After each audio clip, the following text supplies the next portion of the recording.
The union used to be about a brother and sisterhood where if there was an issue about another worker, you put your hand up and you speak up. It's not the case today. If you speak up, then you're pushed down. And boom, we're live. What's up, everybody? Couple Casuals Podcast. I'm your host, Stefano. Guys, we got a good one for you guys today. My guest today represents hard work, community, and grit. He is the host of the Construction Life podcast that has over 750 episodes. In today's conversation, we'll be discussing the importance of blue-collar work, and we will be getting into a lot of good things, including politics and the prosperity of this country. So we'll be discussing a lot of those good things, guys. I look forward to this conversation. With that being said, I want to welcome Manny to the podcast. Hey, what's going on? Thanks so much for bringing me on, inviting me. I'm enjoying this. Like I haven't been on someone else's show in a long time. Really? Yeah. It's been a while. I've been busy, right? Yeah. So I just busy my own thing. But then I thought when you reached out, I was like, yeah, I want to come on the show. And then I saw some other people that you had on the show and like-minded individuals. Yes. And so I said, yeah. And so I appreciate it. Thank you very much. Thank you for coming, man. We were just talking a little bit, brought you out here to the city. Doesn't look the same like it used to. Well, I was just saying that, but I've been vocal about that. Listen, I'm a Toronto guy. You know what I mean? I love Toronto. As a kid, I went to St. Helens on College Street there. Like, I remember all the neighborhoods, the Portuguese bakery. Like, I'm a Toronto guy. Yeah. Toronto's not Toronto the way it is right now. Yes, and that's one of the things we're definitely going to be talking about today, man. We're going to be getting into that because there's a lot happening in Canada right now. With the April 28th. Yeah, it's a big time. But before we get into that, I want to talk about you first. But just to lay the foundation for the viewers, you represent something that's important that I think people in this country need to understand. You facilitate these conversations with these guys, talking about construction, talking about hard work, talking about blue-collar lifestyle, etc. And it's important because we need to remember that this country was built off blue-collar work. So that's why I firstly want to give you kudos for that. Thanks, man. Because it's important to have those conversations. And we're going to talk a little bit about that today, but we're going to talk about a variety of different things. But starting off with you, Manny, I want to kind of unpack you a little bit for the viewers so they understand who you are. What was your sort of relationship and work involvement with blue-collar work before the podcast or even during now, however that's kind of been said? I'll do like long story short. I've shared it a number of times. People ask me. Sure. In high school, was on the path to go become an architect. That was what I was interested in. My dad's a mason at the time, and I was interested in construction. I'm number 4 of 5 kids. I was the only one that was interested in construction. But being in high school, I got the film bug real quick too. So really? My last year of high school, I switched. I changed my major. I left architecture and I went to film studies, and then I considered that. Went to Sheridan at the time, and Sheridan at the time, this is 89, right? So we're gonna go through a little DeLorean trip here. It was all about animation. So Disney was big, coming into Canada, pulling everybody out of Sheridan animation program. Basically what it was is that they didn't care about film. They didn't care about storytelling. They just cared about artists, right? So I felt neglected, so I left. I worked. I did odd jobs here and there. I did some construction stuff here and there. And then I was ready to go. And I went to film school after that, after a few years, and I went to Ryerson. And then I loved it. And it was all film. Met a bunch of great people, and then I started working my way through the film industry, became a techie, a grip, and then all of a sudden I did that for a few years under the union, and then I was fortunate enough to get an agent to start directing commercials. And then I directed commercials, but then bam, the iPhone hits, recession hits Canada, hard, 09, and everything shuts down. And it's hard for me to get work. I bump into a friend of all places, Home Depot. And I'm like, dude, what are you up to? And he left school as well. He was on the path to go an architect as well. And he goes, I'm building. I'm doing construction. So then he goes, why don't you come and work with me? We started working together. We got along really well. I started vocalizing what I thought about construction, right? And at the time, there was no social media. There was nothing. So you couldn't really get your voice out there just yet, right? 2010 or so. And then all of a sudden, I started sharing some clips on YouTube and some ideas, some thoughts, and then all the TV people started coming out of the woodwork, right? They're like, you should be on TV. And I started learning about the TV business. I knew about the film business, but not so much the TV business. Once I was presented the TV business, I was like, yeah, this is bullshit. I don't care about this because you guys only want to, it's a one-trick pony. You only want to do what you want to do. I want to do the construction industry. I want to pay attention to that. So, I mean, fast forward, 7 years ago, I started my show, and I created a platform for anybody to talk about construction. That's all it was. I felt as if blue collar were rock stars to me. It didn't matter if you were Joe Schmo, you had a small business, you were a ladder on a Honda Civic, and you were providing a great service for somebody, but you cared about it, and you really cared about your brand. You were proud of your business card. You were proud of that first magnet that you threw on the car, take it off and clean it up, and then take the significant other out or take your family out. I wanted to treat them as rock stars. I wanted to put a light on them and focus on them. And that's what my show's done. That's all I do. So when I get anybody that, they're very nervous at first. They're like, I don't know if I could do it. I don't know. I'd be nervous, right? What I get compliments all the time when they step into the studio. First of all, they're like, holy crap, right? It's one light, it's 6 cameras, it's mics everywhere, it's a table. And the thing is, they get a little nervous. But what I'm good at is I put them at ease and I let them forget about all the technical stuff. You got a calm energy that brings That's them. it. It's as simple as that. That's the best thing that you can do as a host, right? Like, for the most part, I meet these people for the very first time. No different than I just met you there. Yeah. We were shooting the shit. We've been talking on DMs and stuff. But I mean, you meet these people for the very first time, and I'm truly fascinated about who they are as an individual. I want to know where you came from. If you're an immigrant, I'm connecting with you because I'm an immigrant, right? If you care about construction, I can smell it. I can see it. And on the flip side, you start getting the execs. I've had union people there. I've had developers in there. I've had politicians in there. They smell differently. You know what I mean? They smell totally differently, right? So all of a sudden, I can catch their bullshit. And that's what bothers me sometimes, right? But when it comes to authentic workers, like construction people, there's no bullshit, man. Yeah, it's the real deal. Yeah. That's one of the things I love about Blue Collar. Here, bring that mic right up to here, so it's like right up here. Is that what, okay. Yeah, that's perfect. Is that fine? You guys tell me where you want it. Yeah. Yeah, that's perfect. Okay. Yeah, that's what I love about construction, guys. Is the authenticity and the realness of it, which we'll get into. But your story that's amazing. I didn't anticipate that. The colliding worlds of your film background, and then the construction world kind of brings the same world, Stefano? Yeah. Like I had lots of people in the early days tell me, how do you go from filmmaking, production to construction? And I said, if you really break it down, same players in both industries. In what way? Well, okay, who would be the director in construction? The builder. Foreman? You got the builder. Yeah. Right? So who's the developer? Like, who's the producer? It's the developer. You got the workers, they're all the technicians, all the crews, the makeup, the lighting. It's the same world, right? And it's the same mindset. Film production, TV production, they bend over backwards. I call them a colorful cast of gypsies. Construction, I call them a colorful cast of construction characters. That's all I call them, right? It's just unique individuals that will do almost anything to pull off the objective. Both industries do the exact same thing. So for me to go from production to construction was an easy marriage, man, for me. I totally understood it. I love that, yeah. I had an advantage when it came to my content.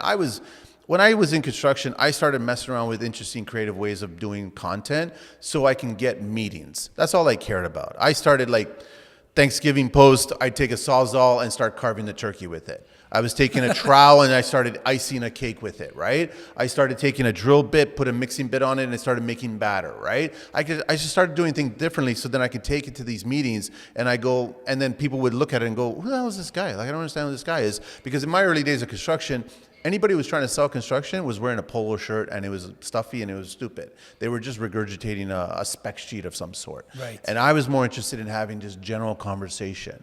You were taking a different approach, it seems. Totally. Because I knew who people were. And I love seeing blue-collar workers light up when they talk about something that they're proud of, that they've done, whether that's the business or their workers or a recent project. I love seeing the light up in their eyes. And it always lights up, man. I don't see much light going up in the executives' eyes these days, unless I guess it's maybe transfer of money. Then they have their light up, right? But workers, they light up when they just do a fence, they do a deck, or they do something simple, right? I love that, man. And good business can be done through good conversation. You know, sometimes, like, look at this. This is a beautiful example. You were at Home Depot just shooting the shit with somebody, and that led to so many different things. So people really should take note of that shooting the shit, simple conversations can really lead to other opportunities, right? It's amazing when you think about it. I've joked. I mean, like, I've created a construction Tinder. You know what I mean? It's just really simple because I've had people on my show and then all of a sudden someone reaches out to them and then they reach out and they start communicating and then I just like, that's the whole objective of it. I think people what happens is they listen to a person's story because I give them 90 minutes to tell me their story and then they relate. people listen to it and then they relate to their story. They connect with that story and then they reach out. They're a little more at ease to reach out, send them a DM, or even, I ask everybody that's on my show, you want me to share your number? You want me to share your website, email, whatever information. Good for business too, right? That's all it is. And people do get business. I get a lot of compliments, people reaching out to me going, man, I got a job. And I'm That's like, awesome. that's the point of it. That's what it's about, eh? That's what it's about, right? So if I can help out, especially during these hard economic times, we know construction in general is hurting. Simple as that. We're going to talk about that. Yeah. I want to talk about one thing that you just mentioned not too long ago. You're saying that you were an immigrant. Yeah. Let's talk a little bit about that. So you came here from Portugal, you were saying before? Came here, so there's a roundabout path. 78 came here. I was born in France. Myself and my younger brother, my family's from the Azores on Pico. Everyone knows it. I'm from the show. My family had my 3 older siblings there first, and then my dad had to go to France for the army, some recruitment kind of thing. So we were in France, in Tours, France, which is just northwest of Paris, about a 2.5-hour train ride. And then we had to be there, and then they had myself and my younger brother, right? And then we were there for about 6 or 7 years. And then there was one family member that moved to Montreal. And that was the first of our clan, so to speak, that came to Canada. Okay. And so then we moved to Montreal. We were there for less than a year while we got paperwork all set up. And then we moved to Toronto. We moved to college in Dufferin. That's where we moved. So your upbringing was Toronto, yeah? Yeah, it was there, right? And so I remember we walked to St. Helens, we go there. My older siblings were going to Brother Edmund Rice or J.J. McGran. It was all Toronto. What brought you to, were you Oakville, you said? So then eventually, when my teenage years, we moved to the suburbs, right? They wanted a bigger house, right? So they bought a bigger house, and then they moved to the suburbs. And then as everyone started getting older and older, I just ended up staying that side, and that's why I went to Sheridan. But then eventually I kept on coming back to Toronto because I like Toronto. But that's Toronto, 90s, early 2000s, right? I think culture is an important part of it. I want to ask you about work ethic and culture. How much do you think like your upbringing, your culture, your nationality kind of plays into your work ethic? You talk to a lot of guys. It's everything. Right? It's everything, man. Imagine that, yeah. You got to have, I think the culture gives you accountability. I think if you have more blue collar workers respecting what a grandparent, a parent, an uncle, someone in the family tree did to get to this point, you can't dismiss what they did to get to this point. And I get it, that we're younger. We have a lot of freedoms, so to speak, in this country, right? We have the ability to do a bunch of things that we want to do. But the thing is, never forget where you came from, right? I mean, there's a little friction going on right now with my family. My dad passed when he was 57 back in 99. It was young, right? Yeah. My mom's not doing so well right now. She's 83. And there's friction behind the family. And I recently did a show a couple of months ago with Daniel Santos, and we talked about family. We talked about, the hierarchy of family. And I think blue collar and that hierarchy of family are strongly connected. Yes, I agree. I think if more and more people, which I love that community, whether it's Italian or Portuguese, I've seen it in Irish, I've seen it in Croatian, I've seen it in so many different cultures that they relate to where their family tree came from. And then it's almost like, I'm going to do a little bit better because I deserve to do it because of what they sacrificed to give me what I've got today. That's a great perspective. But if you ignore that, then all of a sudden you look at it and go, I don't care, then you're like slapping the family history right in their face, right? And I don't think you should do that. I think you should always go back and go, okay, where did we come from? And part of the reason I've got a little bit of resistance going on in my family is that I'm the only one that wants to stay connected with the old country.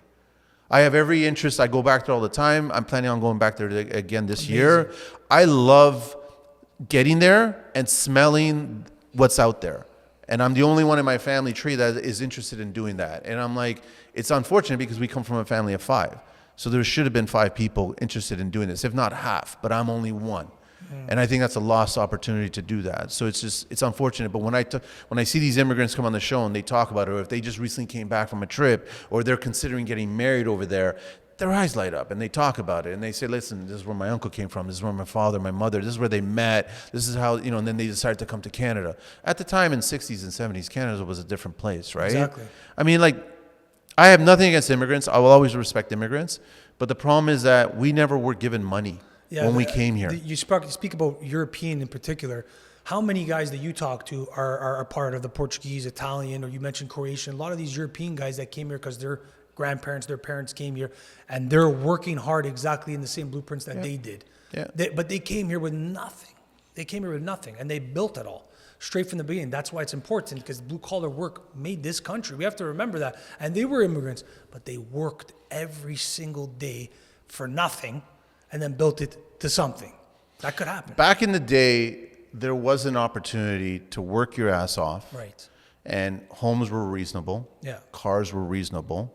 And when I say reasonable, homes were less than $100,000, right? Yeah. A car, you can have a sports car for less than $15,000, right? Everything was reasonable. What I don't like is that the blue collar tradesperson, their wealth or their connection to wealth for what they provide has not climbed in the same fashion that executives and politicians and other elites, so to speak, has climbed. So they're taking more piece of the pie. 100% they are. Like they're just, when you sit down and you talk to people, and I'm sure that you're aware of this, like you make $100, technically speaking, when you've taken care of what you got to take care of by paying what you got to pay, that $100 actually turns into $20, $24. Especially when you talk about your purchasing. $24. Yeah, that's all it is. Yeah. So it's like, if you start going, okay, I'm making $100,000 this year. No, I'm making $24,000 this year. But the executives, right? I've been outspoken about the unions lately because the unions were a great idea in the beginning. They were always about the workers. But at some point, politicians got involved with the unions. And at some point, the membership base and the money that was being collected got too big. And then it started getting allocated to the wrong people. And so, I've been saying there could potentially be a strike. I'm still feeling that there will be a strike. It depends on what happens April 28th. And the So problem, you think the election is going to determine that, eh? I think it's going to be influenced by it, but the problem is that you get a lot of union members talking about how there isn't going to be a strike because already half the workforce is at home, not working. They need to make money. So even if they go on strike, they're going to be told by the arbitrators to get back to work, which is another rule that they should never have implemented. So all of a sudden you're like, what's the point of the strike? And I'm like, the point of the strike is that the executives are still paid during a strike. Union workers are not paid. They're paid a fraction of nothing to be on strike. But why is the executive branch being paid full salary while the strike is going on? And you're facilitating these conversations every day. So we talk about it, and then what you get is you get certain people reaching out to you, kind of like a knock on the door saying, why are you discussing this? I'm going, am I wrong, first of all? Is there a lie there? So you get a bit of pushback for that? Yeah, there's a little bit of it. And I'm like, I find it really interesting that union members who want to push back, they love their private accounts and refuse to acknowledge who they are as an individual and what union they're with. If you're hiding behind a curtain and you want to say that it's all pro this, why are you hiding behind a curtain? Because all the non-union people never hide. I've never seen one hide. Not once. They'll talk both sides. They want to discuss both sides. That's the Canada that I grew up with. Like we share, I don't pay attention to any mass media, right? And any media journalistic outlet that is paid by the government, by future tax dollars, I have no CBC? respect for it. Yeah. CBC, well, there's 57 of them, eh? Yeah. In Canada. That are all government funded? Yeah. CBC is the biggest purse, right? Which is unfortunate. But let's see what happens. And then I get a lot of people asking me about, okay, what do you think about Pierre? I was going, he hasn't done anything for me to say he's good, better, best, right? I know what the Liberals have done, and it's been brutal. I tell people that all the time, man. It's like, look at, before we even get into because we're going to talk about politics, but I tell people that all the time. You saw the experiment already run out, but maybe take a chance for some change, right? I have a good mentor friend of mine. He's 64. I listen to him quite a bit. He's a huge fan of what I'm doing, what I'm trying to do. He's sat in on shows. He's walked me through a bunch of ideas, and he respects how I engage with people. And unfortunately, lately, he's been having a conversation with me how Carney's a good idea. And I just said, listen, I'm sorry. We're never going to agree on this. You can try to milk this cow for all you want, but I will never change my opinion. I'm an individual that has grown up in this country, and also I have sensibility from Europe and other people that I've spoken to. I've gotten my information from everywhere I could possibly get it from. I don't get it from paid media sources. I look at what's going on in social media. I see what is real, what is not real. I do my own reading. I speak to people, and then I form an opinion. That's what a democratic society is supposed to be all about. We don't have that right now. We're being influenced on certain things. I know you've shared posts about polls. Polls are all garbage. Polls are the equivalent to me photoshopping my work truck in the Honda Indy, and everyone actually believed that I was in the pits getting serviced at the Honda Indy. It's a Photoshop bullshit, right? So it doesn't work. But for whatever reason, he honestly believes that Carney's a good idea for this country. He honestly is upset that everyone is associating Carney with Trudeau. And I'm like going, how could you not? He supported him the whole time. Yeah, he's been an advisor there. He had everything to do with the Bank of London and also the Bank of Canada. So I don't understand how everyone's thinking that this is a new version of Liberal. The only way that this government, current Liberal, wins the next election is because of Chinese interference. And that's period. Happening. That's happening right now. It is happening. Yeah. That's why Parliament was prorogued. There was the Green Slush Fund. It was already, we wanted to see the list. Right? But that hasn't even been addressed. And now they just washed it and they're going to push them away from it. And what I get upset, and I've shared it on my show, Canadians are too quick to forget. And I'm like, I'm a fucking elephant. I don't give a shit. I'm never going to forget the pandemic. I'm never going to forget the bullshit that they did. I don't even have kids, right? But I've heard horror stories about that shit. Yeah. And I'm like, I would have been the person on TV being arrested because I would have been vocalizing. Where does this outspokenness come from? You got a passion to you. Is it your upbringing? Is your personality? What is it? It's black and white. Like there's no gray. Yeah. If you're walking down the street, I mean, we met on the sidewalk there. I just went for a loop because I got here early, right? Yeah. If you're walking down the street and you're seeing someone be attacked, you go approach and fucking separate it, right? Like you just, it's instinctive, right? I think it's a lot to do with construction. Construction people at their core are problem solvers. There's an issue. That's true. You have a group of people that want to solve that issue. You might have 1 or 2% of those people that don't care and they don't want to solve the problem, right? They're liberals. Leave them at that, right? So you just leave it at, but at blue collar people who build these skyscrapers, they want to solve problems. So if they see a problem, they speak up, right? So I'm not afraid. Listen, I've been slightly threatened. I've joked about, I don't want my car bombed. Like I don't, and maybe with me being so outspoken with the unions lately, I might get a visit from a complete stranger to suggest, are you Manny or something? If that happens, I'll share that too, right? I don't think I'm that much of a threat that they need to take me out or something like that. I don't think that's going to happen. But, in all fairness, I'll be honest with you, I do watch my shoulders. When I stop and get gas or when I'm at an intersection, I watch my shoulders. That's the difference in Toronto right now. Yes. Right? And I'm not the only one. I get a lot of people telling me the exact same thing. Listen, Toronto has amazing communities. I grew up in a bunch of them. I'm very well. I've dated people in amazing areas. I love the way it's grown. I just hate the corruption. Toronto in general is probably the most corrupt city in the entire country. Outside of Vancouver, Vancouver's just fallen. That's all it is, right? And it has a lot to do with the Asian influence going on out west there. But there's so many factors. There's Toronto, Vancouver. These areas have changed quite a bit. What you don't really hear too much about, I guess, is Quebec. I don't know. Like in construction, there's a CCQ. And CCQ in construction, because I did a road trip. I went out there to record some shows, and I spoke to a lot of people. I've got a lot of people I listen to from Quebec, and listen, I love Quebec, and I love French people. I still don't understand why we're part of the Commonwealth, but we still bilingual in all those signs. I don't understand. The French lost. I don't get that, right? But that's all politics. It doesn't matter. But the thing is that when I speak to them, they just always talk about CCQ, how it's an organized mafia. There's no building inspectors on projects there. All it is you got to keep on paying. You keep on paying these amounts of money to the CCQ, which is a government-funded organization. And I'm like, what is the difference between that and so-and-so Tony, who's coming into your store on Queen Street going, what'd you make this week? What is the difference from that? Yeah, it's like the mob. It's the same thing. It's a legalized mob. Like our country now is a legalized mob. And when you see puppets like Chow talking about we need a 24% raise for our staff and everything, I was like, you guys didn't earn it, man. Nobody's earned this shit. And I'm like surprised when you see Ford talk about the green belt, and then it just went away. And I'm like, when I first read about that, I'm like, I know exactly what's happening there, but nobody wants to talk about that. And then he pulls his election and he gets reelected. He gets reelected by proxy. He knew already, I need to pull now because I'm going to get elected. If I wait, I'm not going to get elected. What do you think about what happened with him in the Greenbelt situation there? I think it's still happening. You think he's going to build on it, build the highway road? Yeah. You know what? There was a couple of companies that took out some major loans at a serious interest rate on land that nobody was touching. Why would you do that? It's like you going to your bank right now and just, I need a loan at 20%. What for? I just need a loan for 20%. That's all. What are you going to use it for? I just need a loan for 20. Why would you do that? So there's some interesting stuff happening. But that's the importance of like using your voice and stuff. We're stimulating these conversations. The mainstream media is not going to talk about these things that you're talking about, so it's good that you are. But you showcase these guys. They're hardworking guys. They're tradesmen. Oftentimes I hear these stories. I want to get your opinion on it. These tradesmen, they're working hard. They're part of the union. Then they gain the courage one day. They want to go on their own.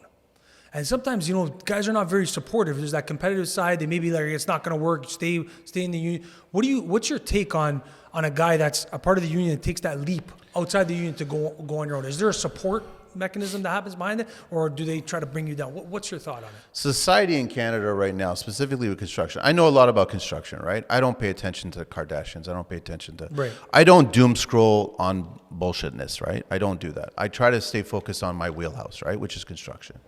And construction is related to just being human. That's all it is, simple as that. I find it really interesting lately that a lot of people are not working, a lot of people are working. I got people that are old, I got people that are young, have contracts, their year's booked. I got other people that have been sitting at home for 2-3 months, no work at all, freaking out, right?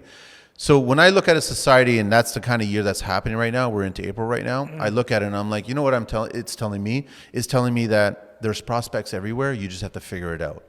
If you want to be a union member, you can really do well in the union, right? I would just be careful about, I guess, destroying your morals. Because the thing is, the union used to be about a brother and sisterhood where if there was an issue about another worker, you put your hand up and you speak up. It's not the case today. If you speak up, then you're pushed down.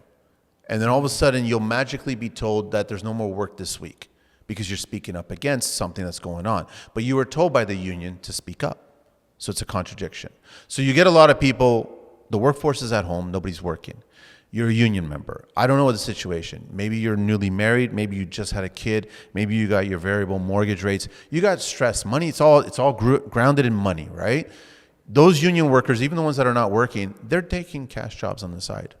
I know it for a fact. Yeah, of course. And I don't fault them. And I've told lots of people in the construction industry, if you are not doing cash, you are actually not going to survive. Isn't that common though? Most guys, they work it is on the common, side, but right? nobody speaks about it, right? Okay. And I know people that are in their 20s and I know people that are in their 60s and 70s that are still doing cash jobs. Why do we do it? The government's taking too much money of our money. Simple as that. Because if you break down the numbers on the cash jobs, then you'll actually end up saving more money in the end. Is it illegal? In their laws, it is illegal. But is it right? In my opinion, it's 100% right. So my point is that you can be a union member and thrive and do really well, and you've got the pension and you got all the health benefits. Safety and security. But I also know that really good established non-union businesses, guess what? They do the exact same rules. They provide the exact same for their employees. They're giving them their health benefits. They're matching their benefits packages and their pension packages. They're giving them all kinds of incentives. I'm like, so there's two schools of thought where both of them are good. The point is, a worker should be treated with respect. And in my opinion, today, right now, 2025, right now, I guess you could talk about a good union worker and a good non-union worker. They're making $50 an hour. In my opinion, that's about $100 an hour, too small. Nobody wants to do these jobs. And I've joked over the time, like we're walking around here and I could smell 2x4. So I can see construction. I could be a blind man and I'll still see construction, right? And I'm like, nobody wants to do these jobs. When you actually see it, this is where I have a problem sometimes with the government, interacting with construction, where they're really focused on trying to get DEI bullshit. They're really focused on trying to. Is it 1,000%? World? Even Chris, when he was on the show, and the union president that was given that job, not elected, he was all about DEI. And they're trying to be clever. They don't call it DEI anymore because I call it didn't earn it, right? And they call it EID. So I'm still going to try to figure out how I can word that into another version of didn't earn it, right? But the problem is that if you wanted to hire somebody, like it's almost like a shirts and skins basketball game, right? You're going to obviously, everyone picks the best players to get on the team to have the best game so you can be competitive, right? But why are we milking so much money into the one smallest segment of the population that doesn't really want to be in construction? Why? Because times have changed, because we want to be politically correct, because we want to offer some more opportunity for other people. What about the people that are already working hard? We just gone through winter. How many union members, non-union members, how many people are up in skyscrapers, blistering winds, cold temperatures, especially in freezing Canada. their fingertips? Like, give them a little bit of credit. Like, I was walking around here and I was just like thinking, listen, I love beautifying neighborhoods. I don't understand why this city doesn't benefit the people who take care of their front lawns. Give them an incentive of a certain amount of money, take care of your front lawn and beautify each. They do it for the wealthy neighborhoods, but they don't do it for the everyday Joe neighborhoods, right? So it's like, I think there's a lot of money being wasted everywhere, and you can't keep on putting money into things that are not going to benefit the overall group. And the one thing you definitely can't do is ignore the hardest working group. You can't. I don't care if they're European, technically speaking white. I don't care if they're majority men, because that's what they are. 95% of them are men. But by choice.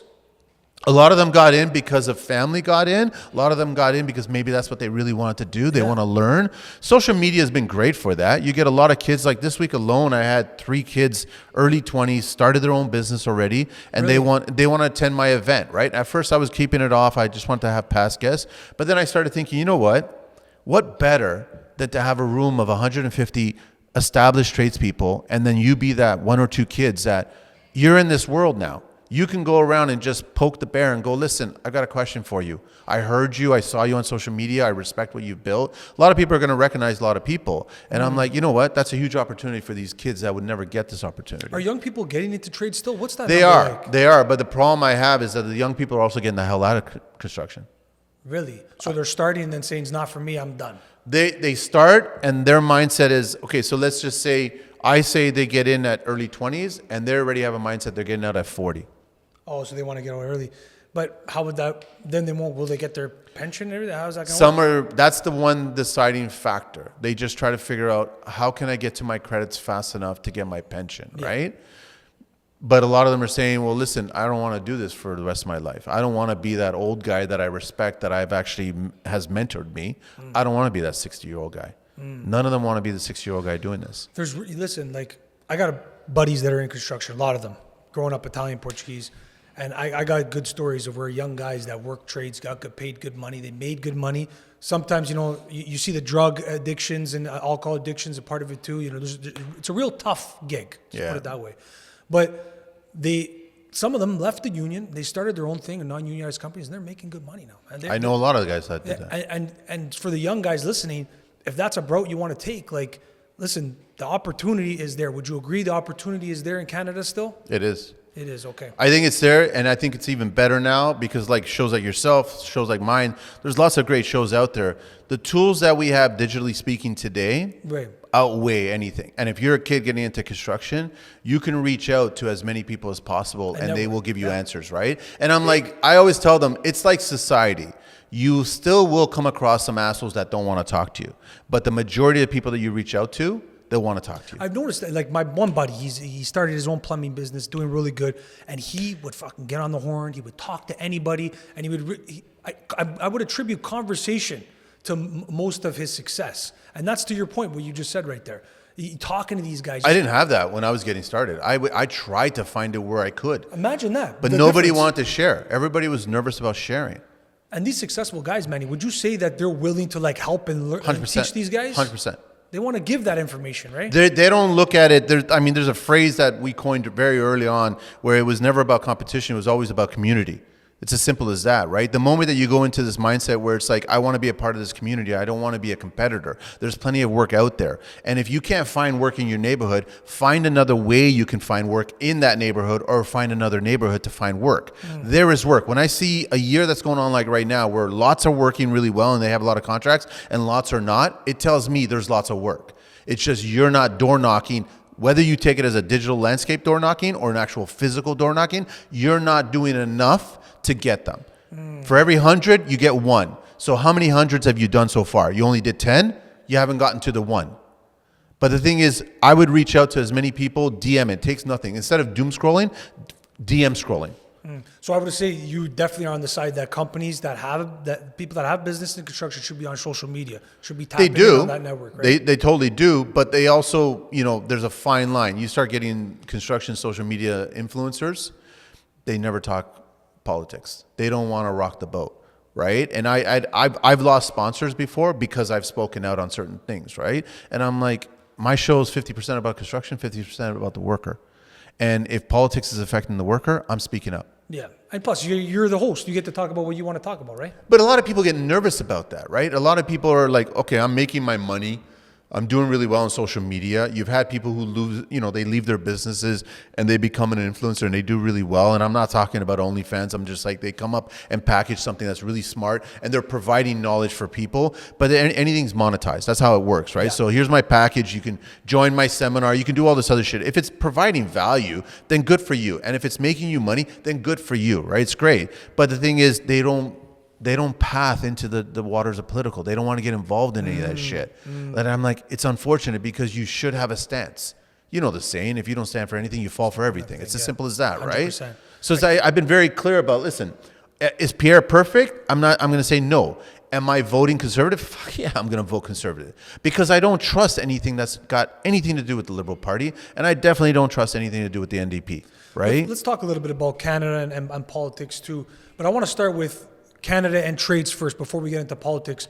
There's been a lot going on with the United States and Canada and tariffs specifically. How has tariffs affected the trade? Bullshit. It's all bullshit. It's just you want to learn about tariffs? Watch David Copperfield and David Blaine, or watch The Magicians. It's a magic trick. That's all it is.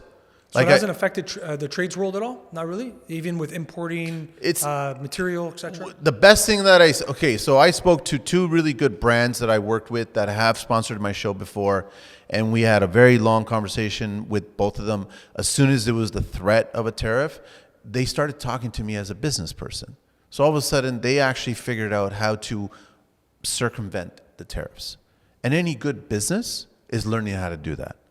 So you've got a problem. You have to solve it.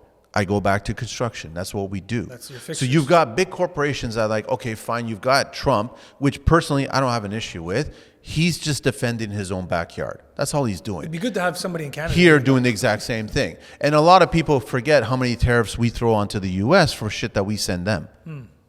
So it's like, it's not unfair that for him to be doing what he's doing, right? And then there was a whole double standard because everyone was like, buy American or buy Canadian, don't buy American, right?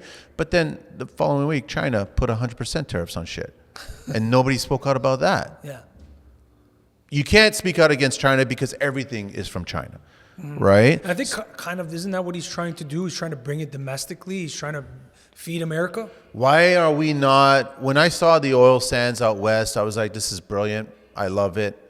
I got the tree huggers. I get it. Listen, I love the environment. I always tell clients, they'll always talk to me about green, construction-wise. And I love that a lot of younger tradespeople, I would say more of the younger ones, are interested in building more consciously, right? Which is fascinating. They're doing their homework and they're trying to understand certain things, right? But you can't sell me on the fact of certain products, they're not fully green. You have to look at the whole supply chain associated with a product, right? I've been outspoken about the heat recovery stack bullshit, which is Kathleen Wynne connected. So if it's a political green issue that's been put into the building code, I have a problem with it. Yep, majorly. That's the hard part too about separating the climate initiatives with the political worlds. But they're forcing us. Out west, you're not allowed to run gas anymore to new construction. Interesting. You have to heat everything with electric. And I've owned a property at St. Clair and Dufferin area, and it was fully electric. They split it up. They did it as a triplex, and they split it up as all fully electric. It was the worst decision ever because at the time, code, you couldn't run your heating source between units, right? Now you can do it. But then you couldn't do it. So then they got rid of all the gas and they got rid of all the ductwork and they made it all electric. It was the worst thing. You get bills for each tenant up to about $1,000 on electrical. So that's exactly. So you get everybody on electric, and all of a sudden the rates are going to go through the roof. Yes. Why do we have such high hydro rates in Toronto here? And I fault the streetcars. I can't stand those horse-drawn carriages on the roadway.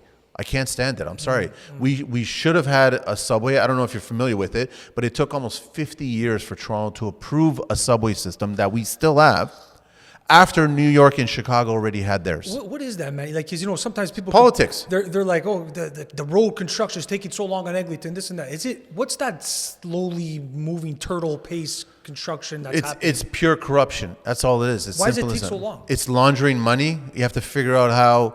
I discovered, someone told me recently that the Gardner is 6 inches narrower than it was supposed to be built. And it took a 20-something-year-old kid that got into the building department there decades later to discover this. It's interesting. He measured it. But what's really interesting about that is, where did all the extra concrete and steel go? that didn't go on the gardener. So you think they use these jobs like building the roads and stuff to filter all the cash? There's so many mansions built in pick your Rosedale, Bridle Path, pick your neighborhood. Yeah. That were built off the back of public dollars. That's a fact. That's a fact. I guess. Montreal, the Olympic Stadium. Yeah. We all know cement trucks are going in, ticket in hand, stamped, driving right out. Never poured. Where did the cement go? It went to go do the foundation of his house, went to go do the foundation of that house, went to go do another. That's what happens, man. People get surprised by that shit. So when I started learning about Ontario Science Center, you had architects and engineers stepping up saying we could fix the roof. Ford already sold the land. Is that right or what? That's wrong. Ontario Place. We're funding a spa, casino, tax dollars. And they could have got out of it without a penalty before, and then he ignored it. So it's going forward now. So tax dollars again. We've got a Windsor electric plant being built right now. I know a few electricians that are working there, right? For Chrysler. Tax dollars. I think, what are they at? 6 billion? Tax dollars. Why are we paying Chrysler to build a plant for vehicles that nobody wants? Why? You know, that's what I liked about USAID, how they have government accountability for the government spending. Because, like you mentioned earlier, the slush fund and some things that are happening in Canada, I think Canadians and voters in particular, which we'll talk about politics now, would be very interested to see where our tax dollars are going. We need to see accountability. I mean, wasn't it Carney recently, he just announced something about how his government is going to not make the public aware of certain project approvals. It's just going to be automatically approved. Like his personal assets and finance that have been... How does that work? I don't understand that. I think, in my opinion, that there should be a referendum on every single structure that's being built in Canada. I think the people should vote whether or not we should do this. I think the plant would have been vetoed. I think Ontario Place would have been vetoed. I think the Science Center would have been vetoed if we were aware of all this shit. Look at the mess that's the LRT. But the beauty of the LRT, and this is where you got to be careful, a lot of construction companies made a shitload of money off that LRT. No, we can't open yet. We can't open yet because we still are funding. We have to submit another invoice. And what bothers me the most is that you'll get smart players, developers, builders. They get their dollar value, right? And all of a sudden, we found something in the ground. We need to increase the budget now. Then they'll get more dollar value. And what they do is they whittle it down through the chain, and it's like a sub on top of a sub on top of a sub on top. You're talking building permits and like regulations? I'm talking about just the construction process itself, right? Okay. So the builder will get it, but they never do it. They hire somebody else, and then that person hires somebody else. And he keeps on going lower and lower and lower until they get somebody who does it for a fraction of the price that they're getting paid. And then they're getting paid nothing to do the work, the actual work. And then if there's any accountability, it all falls on that lonely blue-collar worker. That's where I have a problem with it. If the money's there, like if we really knew exactly to the penny how much money was spent on the Eglinton LRT that has yet to be opened up yet, people would be freaking out. They would 100% be freaking out. Sometimes I wonder if even the Liberal supporters and people that support Carney would be freaked because the evidence is they there. still want to give out money to overseas, and I'm like, listen, in hard economic times, you only give out money to the people that are living in the country that you're in. People need support in Canada right now. And this is sort of where I want to start now with the political side. I saw a video of you voicing your opinion on politics and stuff, and it was beautifully well said. So sort of just open for everybody.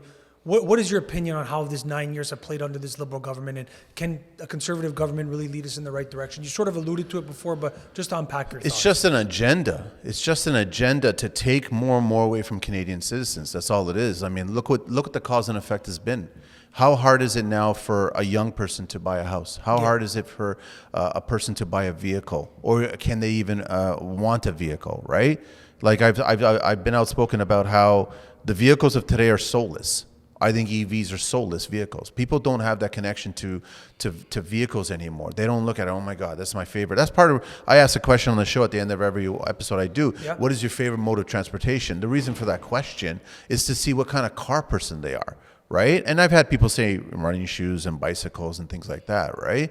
But are you a car guy? I'm a car guy. I've got my favorites and everything like that. None of them are EVs. Right? It's just I don't see the purpose of these, but I'm also knowledgeable enough that I know about EMF.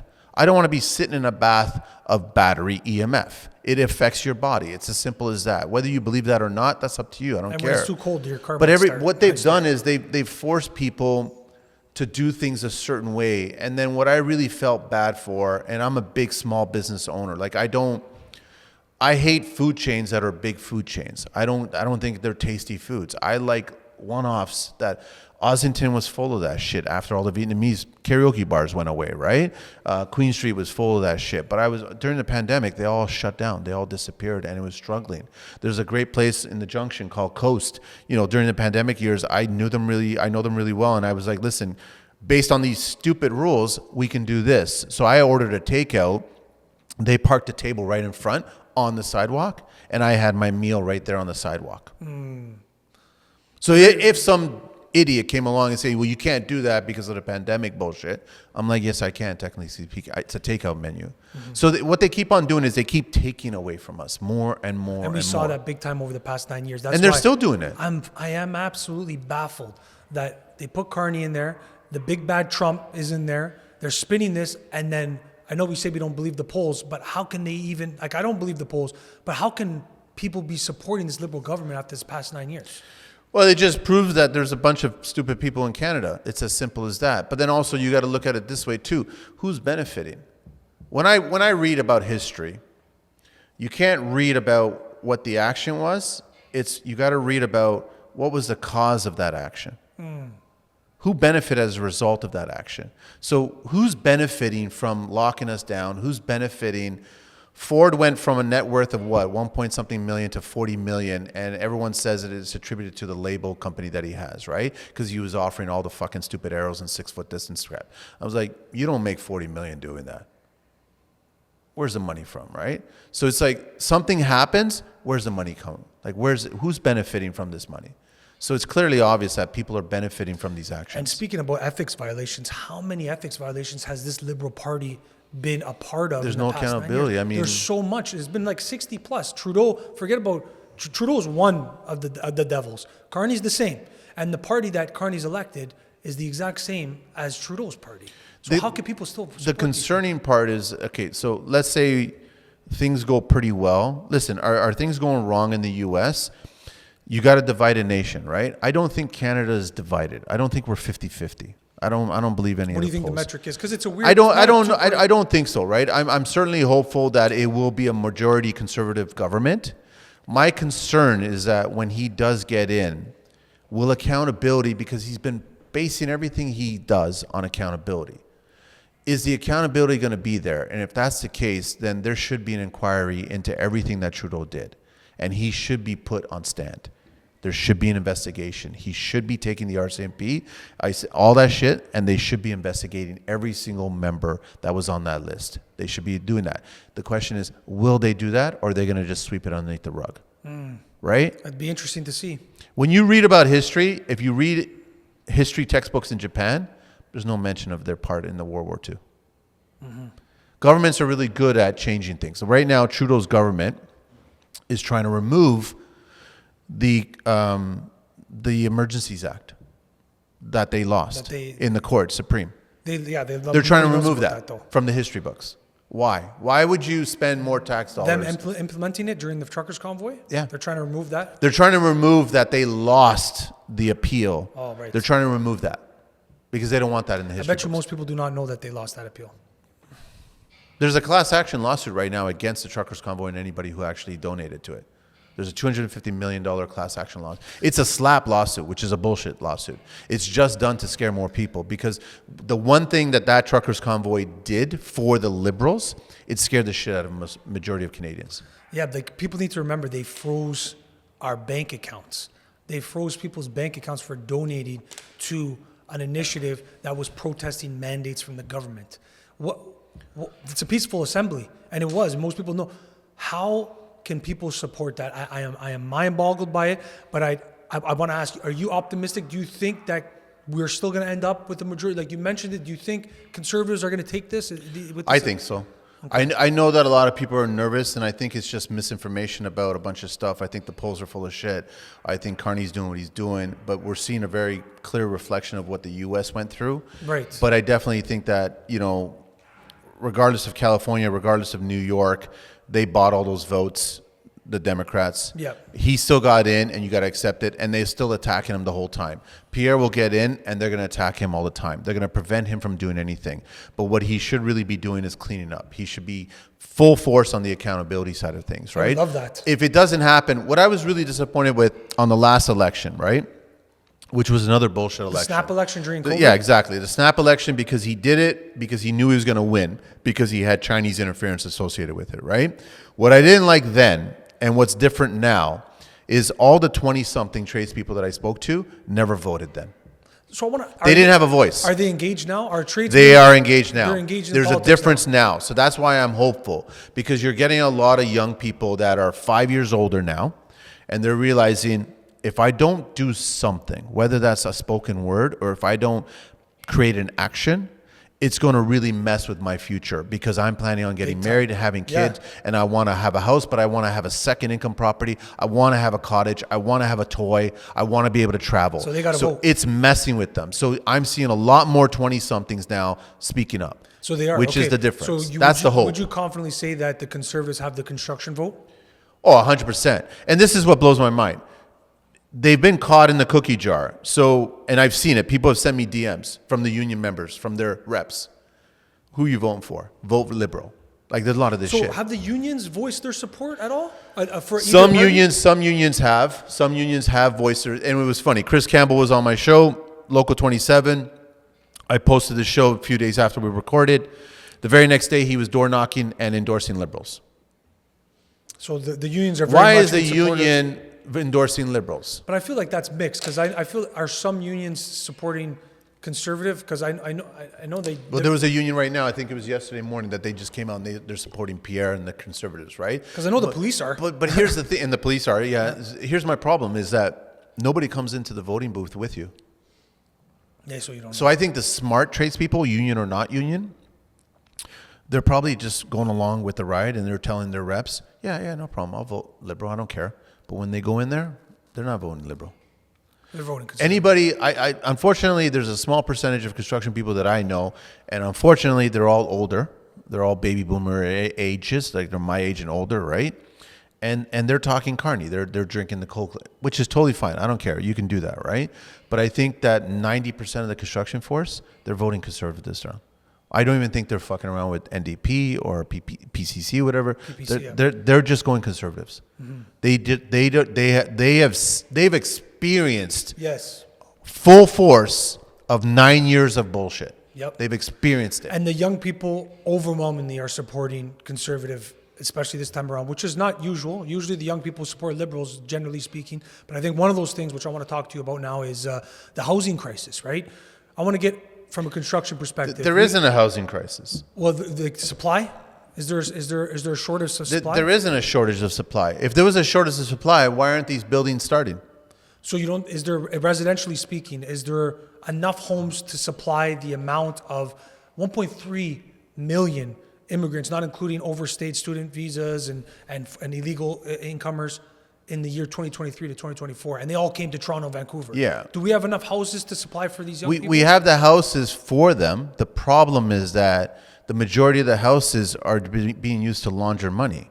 That's how the whole BC thing started, right? They were buying properties that were being purchased with cash, and then they were being left empty. It's no different than what's going on in New York, right? So you've got Carney talking about how he's going to focus on modular building. Everyone's been talking about modular, and I've had Farrell on the show. They're in Hamilton. Hamilton apparently is the modular hub of Canada, right? And I've walked into modular units, and they're trailers, is what they are. They're not homes. What are modular, just for the people that don't know? Modular are basically prefabricated homes that are built in a warehouse and then assembled on a site. Oh, that's what they are, right? Oh. But when you walk on them, they feel like a trailer, right? It goes back to the EV argument about they're soulless homes, right? Nobody is talking about creating a home that has a life, has a soul, has something in it, right? There is no housing crisis because the problem is that they're making it too expensive because of all the laundering money that's going on. Right. So Pierre talks about it sometimes, Manny, to get your perspective. He says the building permits take too long to process. They don't get approvals on time. 1/3 of all fees associated with new construction goes to the government. 1/3 of all fees. So you buy a $1 million home, $333,000 goes to the government to wash their back. Is that fair? It's not fair.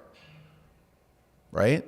So you need to eliminate. That's what Pierre's trying to do. He's trying to eliminate that. Right? Yeah, he's trying to get rid of that. So he's going to try to reduce that amount so then you get building more homes. The problem is that right now the housing crisis is directly associated with the union contracts coming up. Watch what happens. This is what's going to happen. They're going to force the workers to accept the contract that they don't want because it's going to be less than what they're getting right now for the next 3 years. Interesting. As soon as they force them to sign these contracts, because the union force is the biggest construction force. It's over 600,000 people in Canada, right? That's just Canada alone. We've got 1.5 in construction, right? So the problem is that they're going to agree to this contract and watch all the green lights of buildings start right after. Watch what happens. How does that going to fall? The developers are waiting for them to agree to their price So they want to point. pay them less. So they'll make more in the end. It's money. It's unfortunate. It's money. Yeah, that's tough. If I can build a $1 million condo unit and I can get the workforce to build it for $100,000 instead of the $150,000 that they're asking for, but I'm not going to start this project until I get that $100,000 approval, wouldn't you as a builder? So that's interesting. So following the election, you think that will play out? Or when is this negotiation that you're talking about? There's a bunch of contracts that are happening in May. There's a few of them that are coming up, and they're all ready for it. You get a lot of diehard supporters that want to go on strike, but the thing is, it's a collective agreement, right? They have to all agree to go on strike. But then again, the other problem is that you get arbitrators getting involved after 45 days. So you're going to get forced to go back, whatever contract that they sign. So either way you look at it, until you as a union worker step up and voice your opinion and go, we need to change all this shit. We need to get rid of arbitrators. A union goes on strike, it goes on strike until we get what we want. That's it. But that's not going to happen, right? Because they control everything. And the alternative argument that they give them is that you either stay at home and not make any money, or you accept this agreement where you make less money for the next 3 years. But any smart union worker or construction worker is going to look at their numbers and going, I'm underwater if I agree to this contract. I can't carry my mortgage payment. I know a dozen or so personally of tradespeople, non-union, they all sold their homes before their term was up. They knew what was coming. They knew that they would not be able to renew their mortgage. So they sold their homes and they downsized. They either are renting, they're trying to ride the wave. These are workers that are building this country. They shouldn't be able to do that. That's not fair. Yeah. That's not fair in my opinion. You know what I mean? They all came here to provide. Whether they're immigrant or not, they all came here to provide. They all wanted to build a house and buy a house. And what's really sad is that, I'm experienced enough now. I can walk into any room and I can blink my eye and I know exactly how to build shit. And that's the majority of the workforce. They're super talented. They know how to build shit. Skilled. And they can do it in the blink of an eye, right? And it's unfortunate that they can't afford the paperwork that's associated with all these bank loans and mortgages and all these HELOCs and all this other crap. They can't afford any of this shit, but they can build that home. I've joked over and over where I didn't go to Harvard, but I could fucking build it. That's a good one. Right? Like yeah. It's just, and the majority of the workforce out here can. Like I look at these structures and they can build it in the blink of an eye. And you got to give them a lot of respect for that. I do. Yeah. Right? But the thing is that when you got the cream, taking the biggest piece of the pie and leaving crumbs, it's not fair. That needs to change. And that only changes when you get the bulk of people together to speak out against them, right? And I think that's what a voice like yours does and what the podcast does, right? You facilitate those conversations. And I've had people talk about shutting down construction. Like, we should shut down construction, Manny. I was going, you can't shut down construction unless you get the union workers associated. And the union workers will not shut it down because they'll be threatened to get back to work. What are your thoughts on the future of this country? Are you optimistic that we could possibly change these frustrations Well, that you're first sharing? of all, the majority of immigrants that are coming into this country are not getting into construction. That was their so-called plan. They're not. What they're doing is they're doing the exact same thing when the HST or GST was implemented. They've created an underground economy. That's all they've done. Yeah. They're doing cash jobs, doing shit jobs, and things are falling And apart. they're buying licenses too, I heard. Are there's probably very sketchy stuff probably. that's happening. So if you're bringing in 4 million immigrants coming into this country and they're not going into construction, and then if you also factor in what I believe, you get a lot of young people coming into construction, but they're getting out before they're 40, who's replacing them? Who is replacing them? Yeah. I've announced on my show several times I want to create a government-funded mentorship program. I want to bring old guys like me, older guys I know, to be mentors to the young trades. Whether they're politically correct or not, but to teach them about construction, all aspects That's of useful, construction. man. telling you, because young guys, they need look, it. They look for those mentors. They need it. Yeah, They especially in a world like construction where it's male dominated. Yeah, right? they You need that, it. that role model. So the future of it, I unfortunately, to be very honest, man, with you, it's going to get worse. You're going to get, like, if that so-called tunnel gets approved over the 401, where I've been saying that since day one I was doing my show, where we need a tunnel that goes from the 427 to the DVP to bypass the core. When I was coming into the city to work as a busboy in Michelle's Baguette, and I would take the GO train and I'd see the Sky Dome being built, right? I was in awe of that construction process, right? But when I started paying attention to City Place, and then I see and I read, and I'm like, you're building 21 towers here? Went to 23 towers off of Spadina exit alone. That's just pure congestion. You're giving them 1.5 parking spots. It's a lot less now. I think it's 0.5 parking spots per structure now. So no cars. So you keep on eliminating the cars, right? You're going to have pure congestion here. Who's going to want to come into the city? Nobody's going to want to come. Nobody's going to want to leave the city, right? So it's like, is the future bright? It's bright for the corrupt. It's a cesspool of corruption right now in Toronto, and everyone knows it. You don't get into public servant to help people. You get into public servant to basically make a lot of money. And unfortunately, it's generational wealth for them. A lot of it is. You know, I would tend to agree. I'm hoping that with some political change, because what people need to take away is that politics does matter. You know, like it matters in regards to your direct life, and that's maybe why we're seeing young people getting engaged with politics and stuff. But speaking on a whole of Canada, I usually ask my guests, and I think it's an appropriate question to ask you, are you proud to be Canadian? Yeah, 100%. I've always been a Canadian Portuguese guy. Always been. You know what I mean? Like, I have a Canadian passport. I'm proud of it. Of course I am, right? I do like walking around. Like, I have a motorcycle jacket that has a Canadian flag on it. You know what I mean? It has a patch. It has a French one, and it has a Portuguese Açorian one, and it has a Canadian one on it. I'm proud of that fact. I totally believe in that. Am I proud of who's leading this country? No, I'm not. They're a cast of characters that don't belong. And the unfortunate thing is that when they create their damage, they leave. They leave. Like, I mean, we all know that they have these tax havens. They leave, right? So it's like, why is it, you know, what's good for them but not good for us, right? Why is that? They don't want us.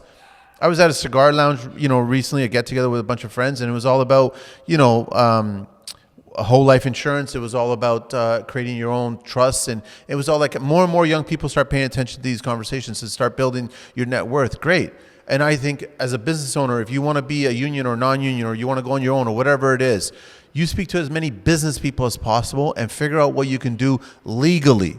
You know what I mean? There's no such thing as like it's tax. What's the term? It's not avoidance. It's there's another term where it's completely legal. It's what they do.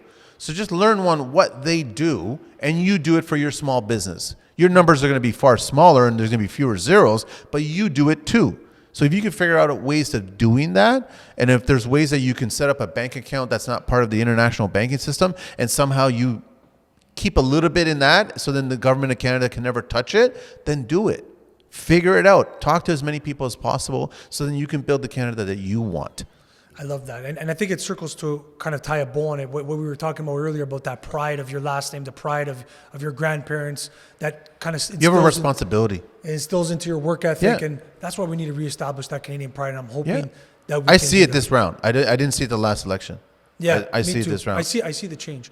But I have a last segment on Couple Casuals podcast, which I call Salute, similar to like you said, you have a last little segment that you offer to people. I give an opportunity to the guests to hand this off. I'm Italian. We'd like to do a salute, the cheers, a moment of encouragement, whatever you got, end us off here. Encouragement? Whatever you got. It doesn't have to be, it could be something that's resonating with you, that you're like, go vote blue on April 28th, whatever you got. Listen, it doesn't, I joke, I hate everybody equally, right? I just joke about that. But in all fairness, I respect and I love everybody equally. And I really connect well with a lot of people of different cultures. I'm fascinated by different cultures. It always stems from food or drink. I think deep down we're human beings, and we have this, we want to just connect with people. Mm-hmm. If you are a bad individual and you don't care about other people, I can see that. But on the flip side, if you are a good individual and you truly care about people, we'll connect. And it doesn't matter if you're a man or a woman, tall, short, light, dark, it doesn't fucking matter. We connect. we all connect at some point. And I think that construction has a lot to do with that. I've seen it unfold right in front of me, where you can have complete strangers not even utter a single word between each other, maybe even can't even communicate with each other, but they speak construction. Right. And they get along. And one came from one country maybe recently, one came from another country maybe decades ago. Talk. And they still connect. So it's like, I respect that. And I think if you can see the good in every single person, doesn't matter where they came from, then you're going to get a lot further in life, because I guarantee you, you helping them or them helping you will cross paths one day. Simple as that. If you want to stay closed-minded and be a politician, then that's fine, but you're never going to get that far. And they don't care about their family trees or whatever. They don't care about their responsibility. I think construction people in general, they truly care what was instilled in them by, whether it's a parent that was or wasn't there, whether it's an uncle, whether it's a friend, whether it's whoever it is, right? The reason that it's called a brotherhood and a sisterhood is because we all brothers. Like, everyone always speaks to it. Yeah, what's up, brother? How's it going, brother? Yeah, I do it's that just too. how it is, right? And I've been caught a few times talking to some people, and they're like, "I'm sorry, man. I'm a sister. I'm sorry about that, sister," right? So it's just like everyone just gets along. Whether you like me or don't like me, that's up to you. But I'm not here to harm anybody. And I don't want anybody to harm anybody that I care about. You can talk shit about me. I don't care. I'm old enough to just wipe it off my shoulder. I don't care. But when I meet new people, I thoroughly am intrigued by who they are and where they came from. I love that. I truly believe in that. Keep it up, Manny, because voices like yours are important, and we're going to keep hammering Thanks, that. man. It's going to facilitate change, and I think it sparks a lot of positive things, especially in the young minds, being in trades or being just in everyday life. Yeah. You know what I mean? So big salute to you. I Thank appreciate you, you man. coming on. Appreciate Thanks. it. It was a great Thank conversation. you. It's been a great time being here, man. Thank you. It's been a great one, man. I look forward to seeing your journey unfold, man. Keep it up. Thank you. And to everybody, I love you guys. Nobody else. We'll see you next time. Ciao.